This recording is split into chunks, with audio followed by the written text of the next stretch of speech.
Hi, this is our 7th video in Vizag series. Bheemili beach. IT sets దగ్గర నుంచి start అయ్యాము. ఇప్పుడు మనం భీమిలి బీచ్కి వెళ్ళాలంటే తొట్లకొండ, ఇండియన్ నేవీ బేస్, ఇంకా ఎర్రమట్టి దెబ్బల్ని దాటుకుంటూ వెళ్ళాలి. దీంట్లో బెస్ట్ పార్ట్ ఏంటంటే సముద్రపు అంచు నుంచి ఉంటుంది రోడ్డు. మీ జర్నీ మొత్తం కూడా మీకు బీచ్ కనిపిస్తూనే ఉంటుంది, భీమిలి వెళ్ళేంత వరకు కూడా. ఇదే తొట్లకొండ. ప్రీవియస్ వీడియోలో చూపించాను కదా, ఎవరైనా చూడకపోయింటే మన ఛానల్లోకి వెళ్ళి ఒకసారి చూడండి.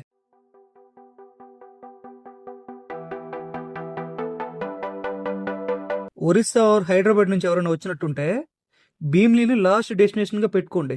అది కూడా ఓన్ వెహికల్ ఉంటేనే, ఎందుకంటే ఇక్కడ నుంచి మీకు హైవే దగ్గరగా ఉంటుంది. నెక్స్ట్ వైజాగ్ సిటీలో ఉండేవాళ్ళు వీకెండ్స్లో ప్లాన్ చేసుకోండి. భీమిలి వచ్చేవారు ఎర్రమట్టి దెబ్బల్ని, తొట్లకొండ బీచ్ని కూడా కవర్ చేయొచ్చు. ఒక 30 minutes రైడ్ చేశాక ఆల్మోస్ట్ భీమిలి రీచ్ అయ్యాం.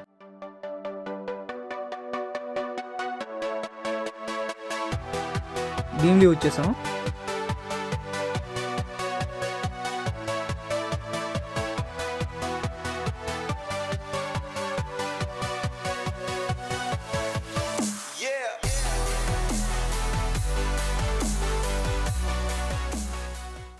ఇక్కడ బైక్స్ కి సెపరేట్ పార్కింగ్ ఏ ఉండదు, రోడ్ సైడ్ ని ఇలా పెట్టాల్సిందే. కార్స్ కి కూడా సెపరేట్ పార్కింగ్ ఏ ఉండదు, సో కార్స్ ని కూడా రోడ్ పక్కన పార్క్ చేయాలి. ఈ రోజు వీకెండ్ కాదు కదా, అందుకే క్రౌడ్ కొంచెం తక్కువగా ఉంది. నెక్స్ట్ భీమిలి అనగానే గుర్తొచ్చేది స్టాచ్యూ.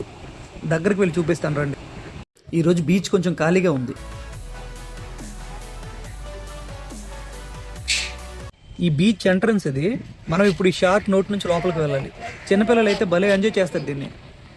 ఎంట్రన్స్ బాగుంది కదా, కానీ మెయింటెనెన్స్ కొంచెం ఇంప్రూవ్ అవ్వాలి.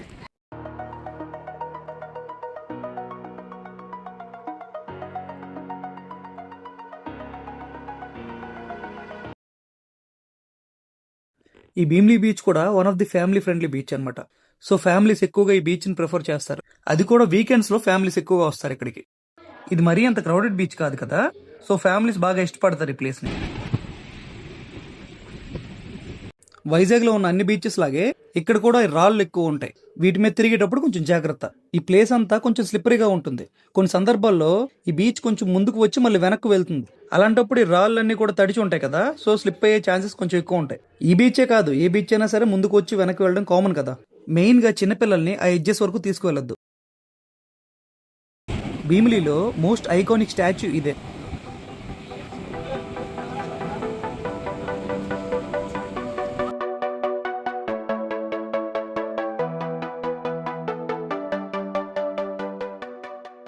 ఇక్కడ చిన్నపిల్లలకి ఎలక్ట్రిక్ టాయ్ కార్స్ కూడా ఉంటాయి. పర్ హెడ్ 50 రూపీస్ ఛార్జ్ చేస్తారు. ఈ చుట్టూ ఇలా 4 to 5 రౌండ్స్ తిప్పుతారు. చిన్న కార్కి 50 రూపీస్ ఉంటుంది, పెద్ద కార్ అయితే 80 రూపీస్ అంటారు. ఈ కార్ని వాళ్ళే రిమోట్ కంట్రోల్తో హ్యాండిల్ చేస్తారు.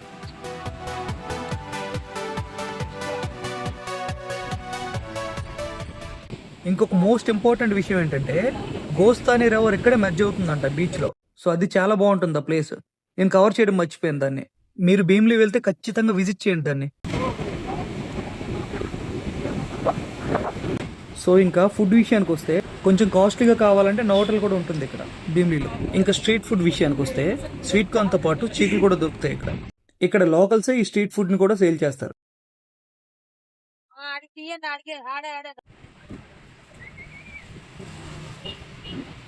ఇలా వరుసగా రోడ్డు మొత్తం కూడా ఫుడ్ స్టాల్స్ పెట్టుంటారు. అలా కాసేపు టైం స్పెండ్ చేసి స్టార్ట్ అయ్యాం ఇక్కడ నుంచి. అలా కొంచెం దూరం వచ్చాక ఇక్కడ లెఫ్ట్ సైడ్ ఇంకో బీచ్ కనిపించింది. ఇక్కడ ఆర్టిఫిషియల్ గా ట్రీస్ ని ప్లాంట్ చేసి ఉన్నారు కదా, అక్కడికి వెళ్ళాం చూడటానికి. ఈ బీచ్ లో పెద్దగా క్రౌడ్ ఎవరు ఉండరు, సో పీస్ఫుల్ గా కాసేపు టైం స్పెండ్ చేయడానికి ఇది బెస్ట్ ప్లేస్. ఈ బీచ్ భీమిలి బీచ్ కి దగ్గరలోనే ఉంటుంది. ఈ బీచ్ ని రీసెంట్ టైమ్స్ లోనే డెవలప్ చేశారు. సాగర్ నగర్ బీచ్ ని ఎలా అయితే డెవలప్ చేశారో దీనిని కూడా అలాగే రీసెంట్ టైమ్స్ లోనే డెవలప్ చేశారు. సో ఇక్కడ బీచ్ ఉందని కూడా చాలా మందికి తెలియకపోవచ్చు.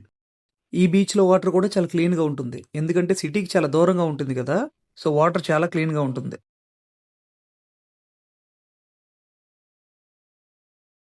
ఈ బీచ్ దగ్గర కూడా చిన్న చిన్న ప్రీ వెడ్డింగ్ షూట్స్ చేస్తారు.